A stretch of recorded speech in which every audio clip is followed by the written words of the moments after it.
Gujarati cinema જગતમાં હાલ જેની સૌથી વધુ ચર્ચા થઈ તેવી ફિલ્મ ધબકારોની ટીમ સુરતની મુલાકાતે આવી પહોંચી। નેશનલ એવોર્ડ વિજેતા ડાયરેક્ટર અભિષેક શાહ, દિગ્ગજ અભિનેતા દેવિન ભોજાણી અને લોકપ્રિય યુવા અભિનેતા આરજવ ત્રિવેદીએ સુરતના મીડિયા મિત્રો અને ચાહકો સાથે રૂબરૂ વાતચીત કરીને ફિલ્મ વિશેની રસપ્રદ વિગતો શેર કરી। બોલિવૂડના દિગ્ગજ નિર્માતા સાજિદ નડિયાદવાલા આ ફિલ્મ દ્વારા પ્રથમ વખત ગુજરાતી ફિલ્મ ઉદ્યોગમાં ડગ માંડી રહ્યા છે। ધ મૂવિંગ મંચ અને હરફનમૌલા ફિલ્મ્સના સહયોગમાં બનેલી આ ફિલ્મ આગામી 1 મે ગુજરાતના સ્થાપના દિવસના રોજ રિલીઝ થવા જઈ રહી છે। મારું નામ અભિષેક છે। હું એક ફિલ્મ મેકર છું। હું ધબકારો ફિલ્મનો લેખક, ડિરેક્ટર અને પ્રોડ્યુસર છું। આ પહેલાં મેં હેલારો અને ઉંબરો જેવી ફિલ્મો બનાવી છે। ધબકારો ફિલ્મ 1 મેના દિવસે રિલીઝ થાય છે અને ખાલી ગુજરાતમાં કે મુંબઈમાં નહીં, આ ફિલ્મ આખા વર્લ્ડમાં રિલીઝ થવાની છે। ઓસ્ટ્રેલિયામાં થશે, યુકેમાં થશે, અમેરિકામાં થશે। જ્યાં જ્યાં ગુજરાતીઓ છે ત્યાં આ ફિલ્મ પહોંચવાની છે। સુરતના જે લોકો જોઈ રહ્યા છે એ લોકોને ખાસ કહેવાનું કે સુરત સાથે આનું બહુ જ ગજબ કનેક્શન છે। મારી બધી ફિલ્મોનું સંગીત મેહુલ સુરતી કરે છે, જે સુરતના છે, અને આ ફિલ્મનું સંગીત અહીંયા તૈયાર થયું છે। ધબકારોનું 4 ગીતો છે। એક ગીત કૃષ્ણ ગીત જે તમે લોકોએ સાંભળ્યું હશે, અવેલેબલ છે।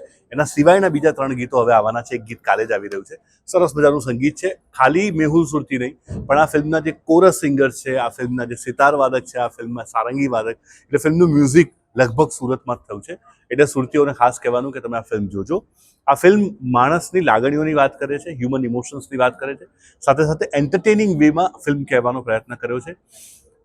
બહુ બધી ફિલ્મો આવે છે, લોકો જોવા જાય છે, નથી જતા, પણ કેટલીક ફિલ્મો એવી હોય છે કે જે ફિલ્મ કદાચ તમે સાથે લઈને જાઓ, તમે ઘરે જઈને ચર્ચા કરી શકો। તમારા ઘરમાં સાવ નાનું બાળક હોય ને બહુ જ મોટી ઉંમરનું કોઈ હોય, બધા સાથે બેસીને જોઈ શકે એવી ફિલ્મ બનાવવાનો પ્રયત્ન કર્યો છે। 1 મેના દિવસે ધબકારો તમારા નજીકના સિનેમાઘરોમાં।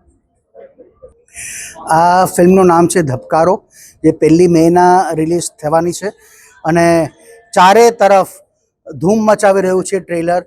એના મિલિયન્સ ઓફ વ્યૂઝ ક્રોસ કર્યા છે અને ફિલ્મ ઇન્ડસ્ટ્રીના, હિન્દી ફિલ્મ ઇન્ડસ્ટ્રીના, ટીવી ઇન્ડસ્ટ્રીના લોકો પણ આ ફિલ્મને વખાણતા થાકતા નથી। એમના વિડીયોઝ વાયરલ થઈ રહ્યા છે। એમણે એક સ્ક્રીનિંગ જોઈ છે ત્યારથી, અને લોકોના એક્સપેક્ટેશન્સ ખૂબ વધી રહ્યા છે। આ ફિલ્મ એક એવી ફિલ્મ છે જે ફૂલ ઓન એન્ટરટેનમેન્ટ છે, પણ એટ ધ સેમ ટાઈમ બહુ ઊંડી વાત કરશે।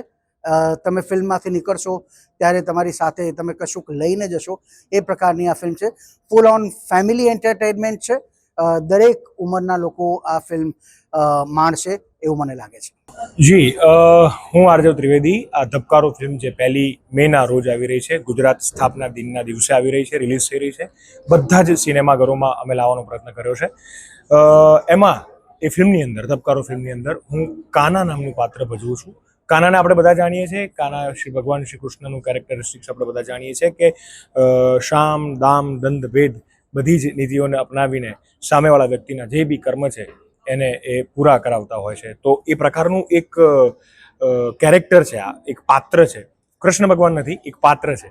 અને સાથે સાથે એ અશોકભાઈ પટેલ ને ડાયાભાઈ પટેલની જે ભૂમિકા દેવેન સર પરફોર્મ કરી રહ્યા છે, એને સારથી બનીને ટ્રાવેલ કરાવી રહ્યા છે। મુકેશ ગોરવ, દિવ્યાંગ ન્યૂઝ, સુરત।